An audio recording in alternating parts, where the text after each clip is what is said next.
Israel memfinalisasi perjanjian ekspor energi terbesar dalam sejarahnya dengan Mesir. Tel Aviv yang memasok 130 miliar meter kubik gas alam dari ladang Leviathan hingga tahun 2040. Perjanjian ini merupakan amandemen dari kesepakatan yang ditandatangani Perdana Menteri Benjamin Netanyahu dan Presiden Mesir Abdel Fattah el-Sisi pada 2019. President has spoken to both leaders about this, and both leaders have expressed a willingness to sit down with each other. And so our national security team will help both countries do that. Ultimately, the president has always said that there are areas of disagreement in this war that will have to be discussed and decided upon by these two countries.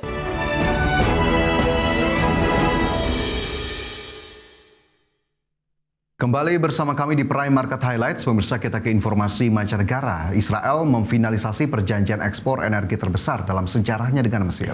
Ya, nilai kesepakatan tersebut ditaksir mencapai 35 miliar dolar Amerika Serikat atau sekitar 569 triliun rupiah.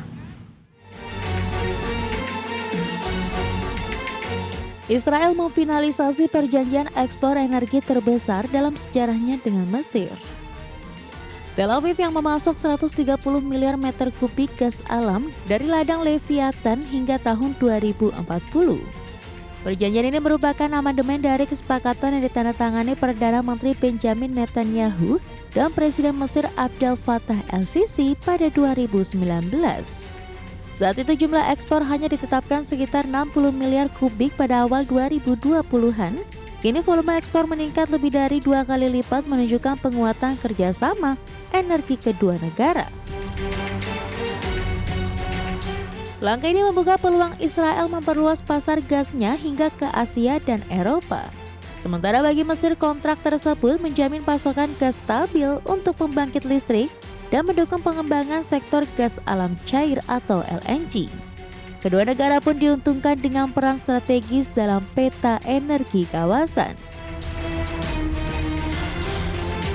Adapun produksi dari ladang Leviathan sendiri terus meningkat. Pada 2024, ladang ini menghasilkan 11 miliar meter kubik gas dengan separuhnya diekspor ke Mesir. Mulai 2035, sebanyak 60% gas Leviathan akan diekspor, sementara sisanya diprioritaskan untuk kebutuhan domestik Israel. Berbagi sumber, IDX Channel. Pemerintah Amerika Serikat menyebut Presiden Rusia Vladimir Putin dan Presiden Ukraina Volodymyr Zelensky telah menyatakan kesediaan untuk bertemu langsung untuk membahas pengakhiran perang di Ukraina. Amerika Serikat juga menyiapkan dukungan jaminan keamanan pasca perundingan antara pemimpin Rusia dan Ukraina agar kesepakatan pengakhiran perang bisa didukung secara penuh. Presiden Amerika Serikat Donald Trump menyatakan Amerika Serikat akan memfasilitasi pertemuan langsung antara Presiden Rusia Vladimir Putin dengan Presiden Ukraina Volodymyr Zelensky. Juru bicara Kepresidenan Amerika Serikat Karoline Leavitt mengatakan, sebagai fasilitator pertemuan langsung antara Putin dan Zelensky, Amerika Serikat juga menyiapkan dukungan jaminan keamanan pasca perundingan antara pemimpin Rusia dan Ukraina, agar kesepakatan pengakhiran perang bisa didukung secara penuh. Leavitt menjelaskan Trump telah berbicara langsung dengan Putin dan Zelensky, dan kedua pemimpin negara tersebut telah menyatakan kesediaan untuk bertemu langsung kepada Donald Trump.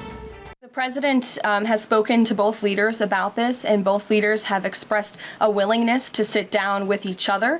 And so our national security team will help both countries do that. Ultimately, the president has always said that there are areas of disagreement in this war that will have to be discussed and decided upon by these two countries. And so he wants these two countries to engage in direct diplomacy. He's said that from the very beginning, which is why he's agreeable to the idea of having President Zelensky and President Putin get together.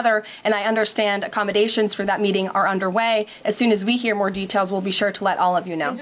Sejumlah kabar menyebut jaminan keamanan pasca perundingan ini juga akan memperkuat kerjasama yang sudah dibangun oleh kelompok negara Eropa yang dipimpin Inggris dan Perancis.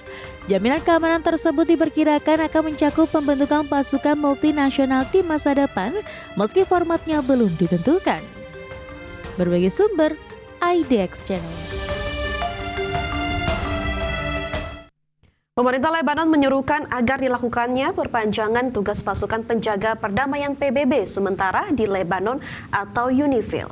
Adapun Israel dan Amerika Serikat yang memiliki hak veto di Dewan Keamanan PBB dilaporkan menentang diperpanjangnya misi pasukan UNIFIL.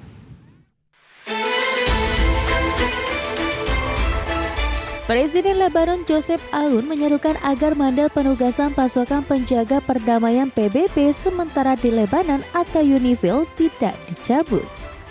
Hal ini disampaikan Aoun setelah Dewan Keamanan PBB mulai membahas perpanjangan misi UNIFIL di wilayah selatan Lebanon.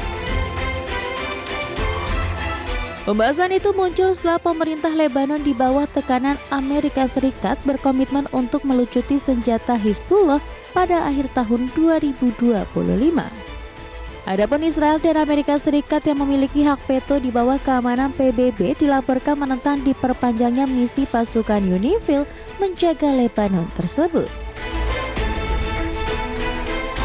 Pengerahan pasukan UNIFIL di Lebanon telah dilakukan sejak tahun 1978 dengan misi memisahkan jangkauan militer Israel di kawasan perbatasan dengan wilayah selatan Lebanon.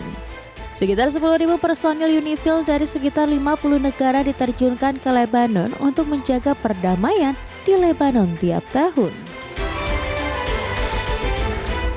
Dewan Keamanan PBB pada Senin pekan ini mulai membahas kesepakatan baru perpanjangan atau dihentikannya misi UNIFIL di Lebanon dengan tujuan penarikan pasukan.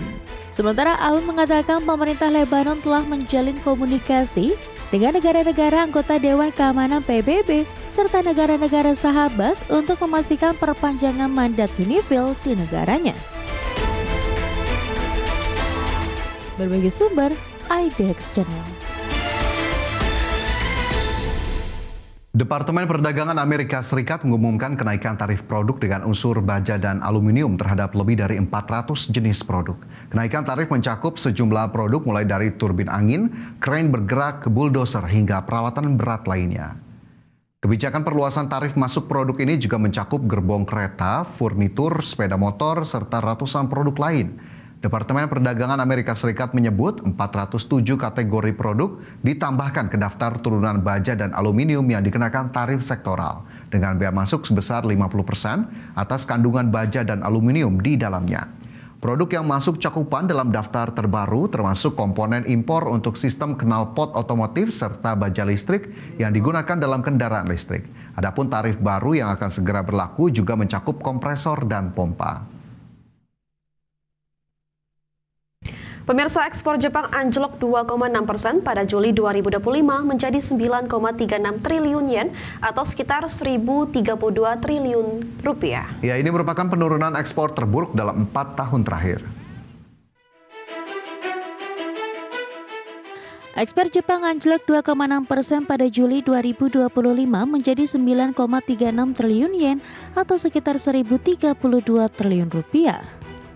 Sementara impor juga turun 7,5% mencerminkan turunnya harga energi global dan penguatan yen. Kementerian Keuangan Jepang mencatat defisit perdagangan sebesar 117,5 miliar yen atau sekitar 13 triliun rupiah pada bulan Juli. Penurunan ekspor terutama terjadi ke Amerika Serikat yang anjlok 10,1% dibandingkan tahun lalu.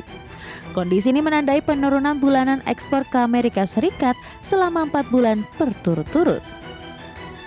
Sektor otomotif menjadi penyumbang terbesar penurunan ekspor Jepang ke Amerika Serikat. Pengiriman mobil anjlok hingga 28,4% akibat kebijakan tarif tinggi dari Washington. Sementara itu ekspor suku cadang mobil juga turun 17,4%, semakin menekan kinerja perdagangan Jepang. Adapun penurunan impor mencerminkan tren lesunya harga energi global, biaya minyak mentah, batu bara, dan gas alam cair lebih rendah dibandingkan tahun sebelumnya, memberikan sedikit ruang bagi Jepang untuk menekan pengeluaran.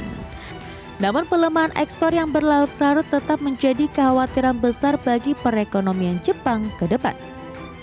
Berbagai sumber, IDX Channel.